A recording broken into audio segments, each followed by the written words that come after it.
My name is Alana Blockley and I was born in Glasgow, and I've lived here all my life. My family is from the Fairground community, which means every summer the community we have machines and kiosks, snack bars, and we travel up and down the country, and it's for the fairgrounds, so this is our livelihood, this is our business. And my family stopped this when I was younger, and we've continued to have snack bars and kiosks for the past 20 years. So I just went to school during the winter months, and then at the summer I would help my mum and dad in their business, and there was no option of having a day lying in bed doing nothing. I was, had to go out and learn the family business and learn how the way the travelling life was. But as I grew older, I wanted to continue my education, so I stuck in at school.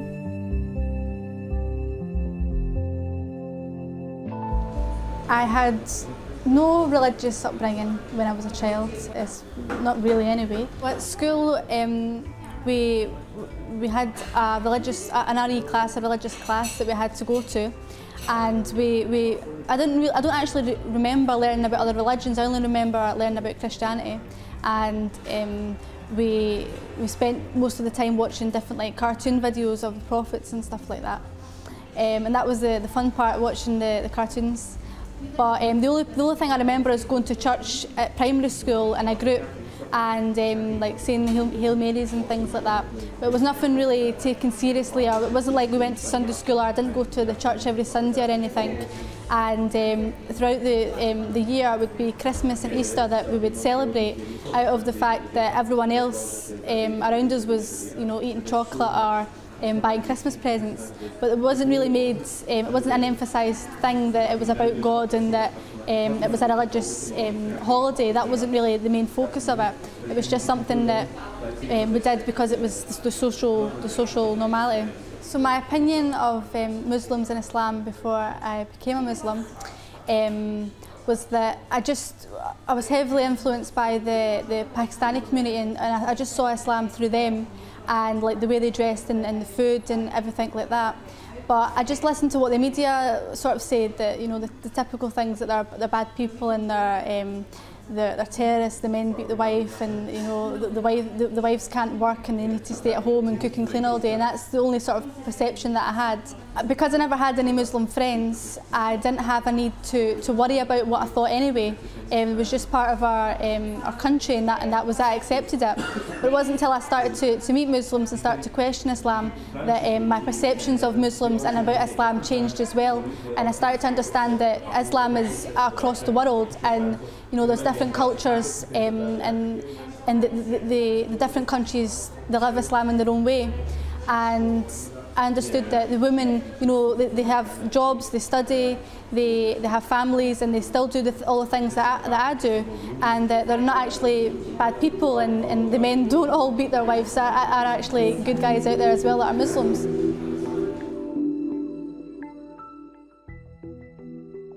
Two and a half years ago, I was really fed up. I just finished college, and I was 18 and a half, and I was thinking, what do I want to do with my life? And I was struggling to figure out what type of career I wanted. So I packed all my money away and I booked a holiday to Fuerteventura, and I decided that I wanted to go away for the full summer and just have a life, a 6-month period away from family, away from friends, and get a job in a bar if I could, stay in an apartment with someone, meet new people, do whatever I liked, drink, party, anything that I wanted to do. I felt, well, this is my time to do it, and I'm young, single, I can do what I like. So that was the plan. And then leading up to the summer, a few things happened. The ash clouds came, and ended up with my cat. My cat had an operation, so it took all my savings away. So I couldn't, long story short, I couldn't go to Spain for 6 months. I could only go for 2 weeks. So I went over there for 2 weeks, and when I was over there was these Muslims that I met, and a lot of Moroccans are over there at the moment, and they started to explain to me that that they prayed and they didn't drink, and you know, and they did normal things. They liked, you know, films and going shopping, and I just never. I thought Muslims just stayed at home and cooked and cleaned, and that was all they did, and you know, the men, you know, went to the mosque and that was it. But I was shown this completely different side to what Muslims are, and you know, simple things like I went to the shop and I was given back more change than what I gave the woman, and my friend at the time said, you know, what are you doing? Like, that's wrong. You need to give the change, the money back. You've been given too much change. You know, you need to give that back and be honest. And it didn't occur to me that, yeah, that's actually the right thing to do. So just like even small things like courtesy and, you know, having respect, and, you know, just small things that I've not been shown. I don't know if maybe it's a cultural thing, but I could definitely see over time that it was through religion that, you know, having patience, that things will work out, and like having a trust in God, that I'd never been shown that before. So that was my first encounter, and what confused me was, if these Muslims that I've met are so good, why is the world portraying Muslims as being the worst people in the world? I just didn't understand that. So it was from that moment when I went home, and I didn't have a holiday full of drinking wild parties. I went home sober. So I spent the next year studying Islam and went to different classes and got different books, not with the intention to convert, but just to understand the reasons why, you know, why is there good Muslims and why is there bad Muslims, and why is the media portraying all Muslims to be bad? And that was the thing that I wanted to find out more about.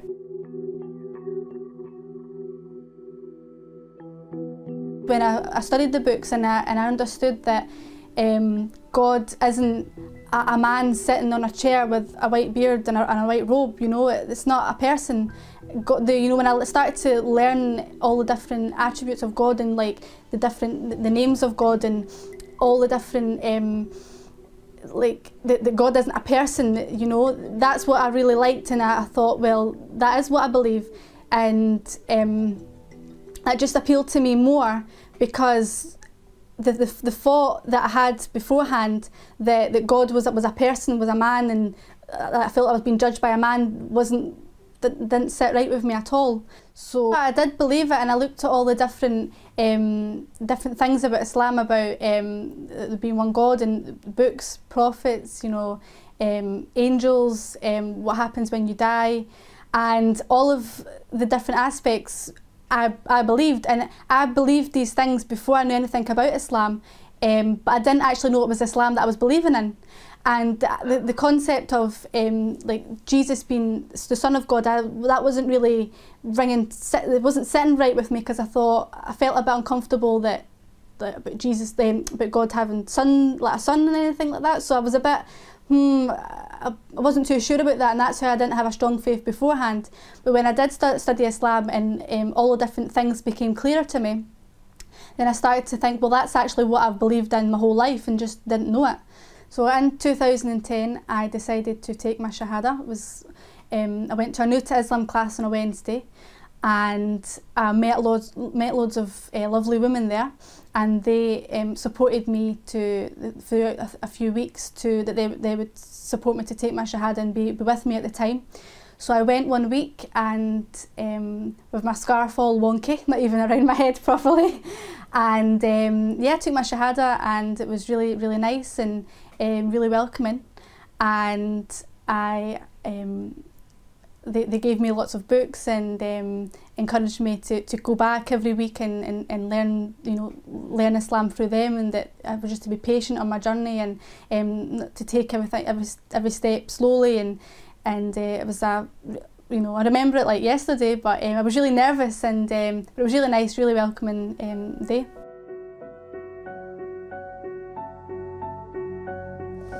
So after I took my Shahada, it was about a year and a half later that I actually told people. Only my Muslim friends knew that I was a Muslim.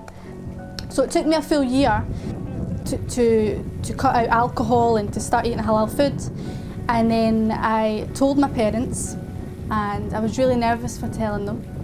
So just before Ramadan, I knew that if I was going to do it, I would lose weight, and it would be quite noticeable. And my family would, because they live so close to me, they would see that I'm not eating, and they would question what on earth I'm doing. So I came home from work one day and went and spoke to Mum and Dad and said that there's something that I really needed to tell them. And they started to get really nervous because I didn't have a clue what I was going to say. And I told them, they says to me, "Are you pregnant, you know, or have you crashed your car or something like that?" And I says, "No." I says, "What actually is I want to be a Muslim." And they was fine with that, completely fine, and they've adjusted really well. And you know, they've got used to seeing me wearing hijab and like even calling me a Muslim, so they're completely fine now. And my friends have been not too bad, but I think they've just had to adjust with the fact that I don't go out clubbing with them anymore. But the friends that mean the most to me, and the ones that truly are friends with me, I've still got, and it doesn't matter if I'm Muslim or not.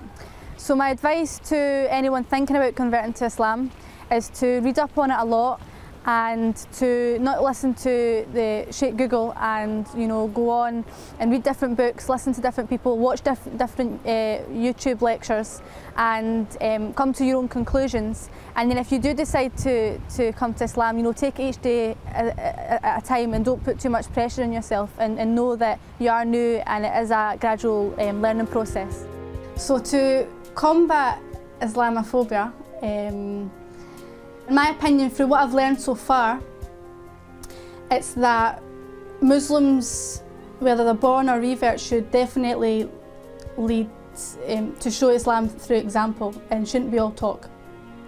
They need to do it and show it in their actions, and show non-Muslims Islam through the way they live their life. And you know, when bad things happen in the press, they shouldn't jump on it like they do. Because all non-Muslims are looking at Muslims' reactions and how they deal with stuff. So I think as long as there's Muslims, when they're dealing with non-Muslims, that they're open and they're able to talk about their religion and make it adaptable, that Islam is for every individual, and you don't have to be an Arab to be a Muslim. That you can be a white British female and still be a Muslim. You just need to make certain adjustments and live it the way you know you can adapt your life to be like that. I didn't think 3 years ago that I'd be sitting here wearing a scarf, but I am. And I didn't think a year ago that my mum would be stopping smoking, and you know, the past few weeks, alhamdulillah, she has. So you never know, that could be in 5 years that they stop drinking. You just don't know. But if I wasn't a Muslim and someone came up to me in the street and started, you know, talking about religion, I'd be like, who are you to, like, what are you all about? But I think it's more about the actions that people have. So like, we have got into these conversations about God and different things, but as far as I'm concerned, I'm their daughter, so I don't want to question them about certain things, because at the end of the day it's their decision and they can only make that decision on their own. So as far as I'm concerned, I would rather not perfect myself, but you know, set a good example myself, and for them to see maybe not in a year, but maybe 2 or 3 years, and say, well, she's actually became a better person, but it's because of Islam that she's like that. But it certainly opened my mum and dad's perceptions of Islam. And you know, we all have, majority of people have this assumption that Muslims are this and Muslims are that, which is what I believed. But obviously now I'm a Muslim and I don't think like that. Not so long ago it was Islam Awareness Week in Scotland, and I was asked to give a talk. And I thought that would be a really, really good opportunity to bring them to Glasgow Central Mosque, because you know, we've always drove past it, but it's not something that they would think, oh, we're going to go in and have a tour of the mosque. So I brought them down, and I knew they was nervous. I knew they was thinking, oh, it'll be a bunch of terrorists in the back. You know, I knew they would, not thinking like that, but thinking that, oh, there's going to be all these scary looking guys with beards and stern faces and not being accepting, or not wanting, because my mum doesn't wear a scarf, and you know, and my mum was worried, what should I wear? Should I be covered up? Should I? And my dad's like, do I look okay? And I says, listen, don't worry, like, you know, they're not gonna judge you or anything. It's an open day. It's to, you know, invite people and let people understand what Islam is. It's open for everyone, regardless of who you are.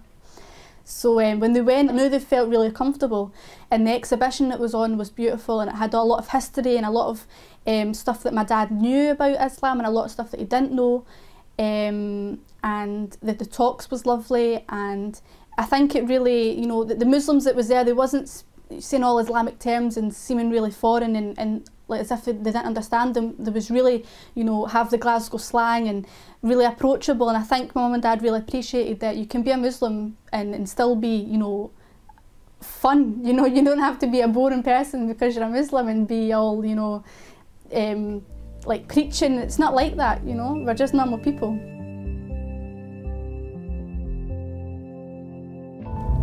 So when I started to study about Islam, the things that I focused on was stuff that was relating to me. For example, the way women are treated and hijab.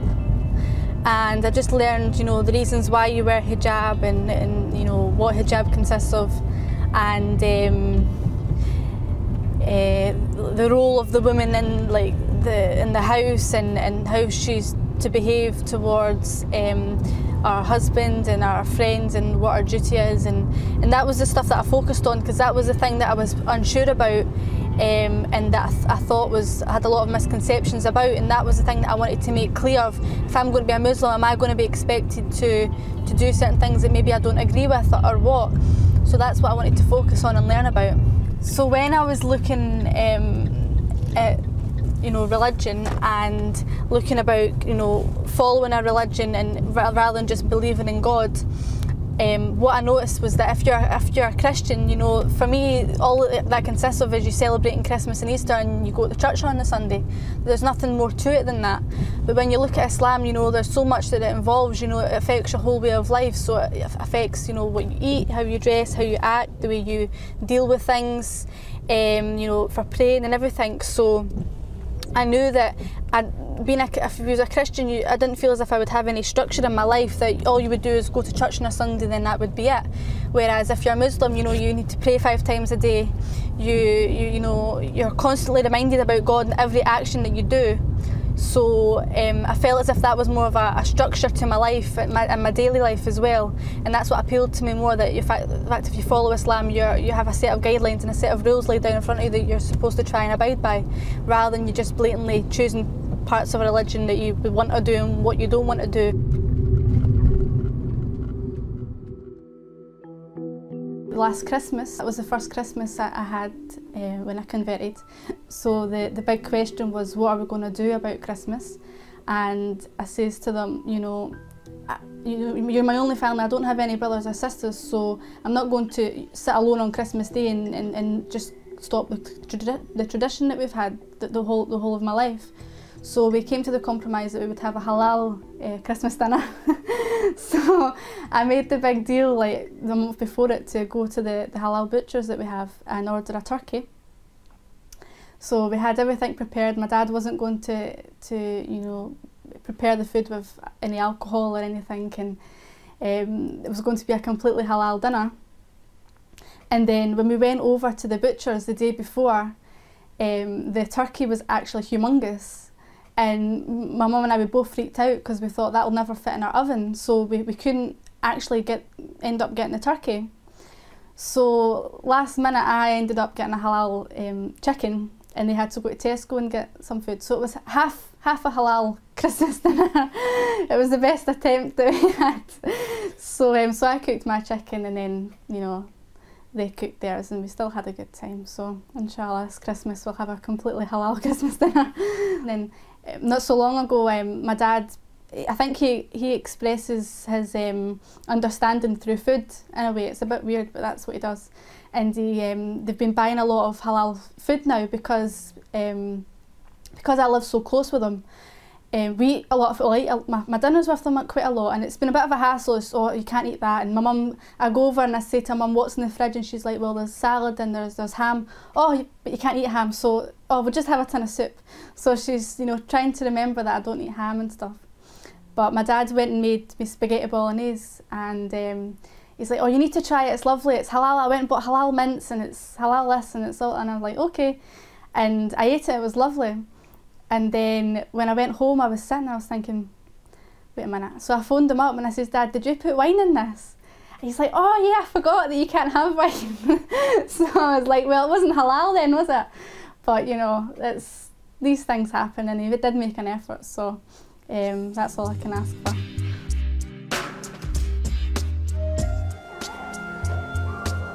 So my first encounter with the Quran was when I was given the Quran. It was a small one, but I didn't really look at it too much because I actually couldn't see the writing. It was that small.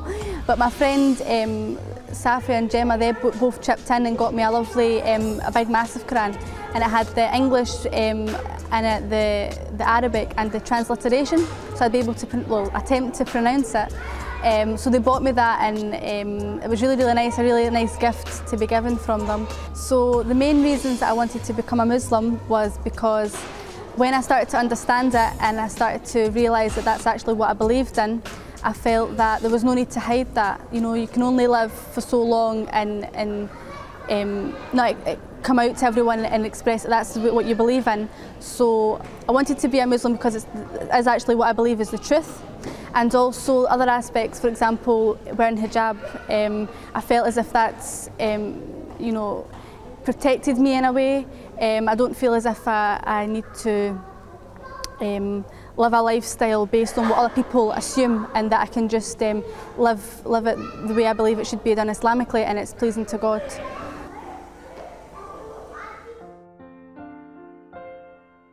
If I was to describe Muhammad, peace be upon him, the one story that I learned, I was told by Sheikh Amar, was that, I don't know specifics and specific names, but I do remember the story that he would walk past this woman's house every day, and she didn't like him, so she kept throwing like garbage or something from a window, and every day he would just ignore it and like continue going to wherever he was going, and every day it would happen, and she would shout abuse and whatever. And then one day he went past and she didn't throw the garbage out onto him. So he was wondering, he was like, why is the woman not, you know, giving me all the abuse?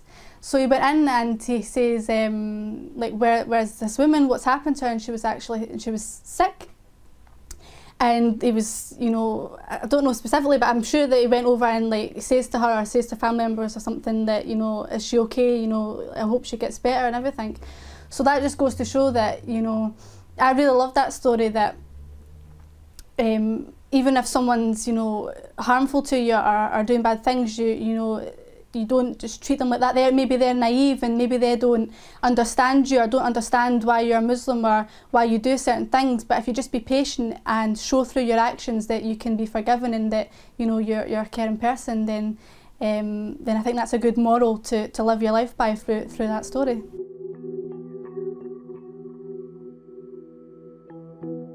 What Islam means to me is,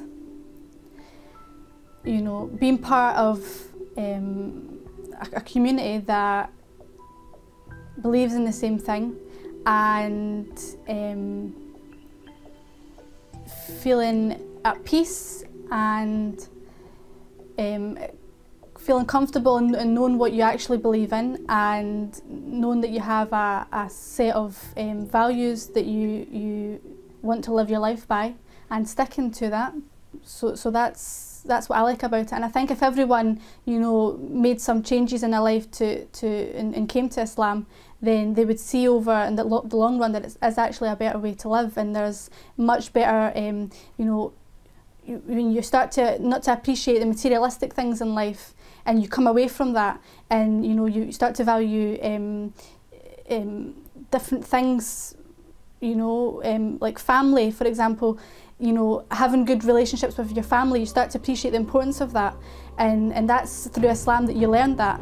So I think even something as simple as that's, you know, a good aspect of Islam, and it's a fun way to live, and more peaceful and happier, and the best way.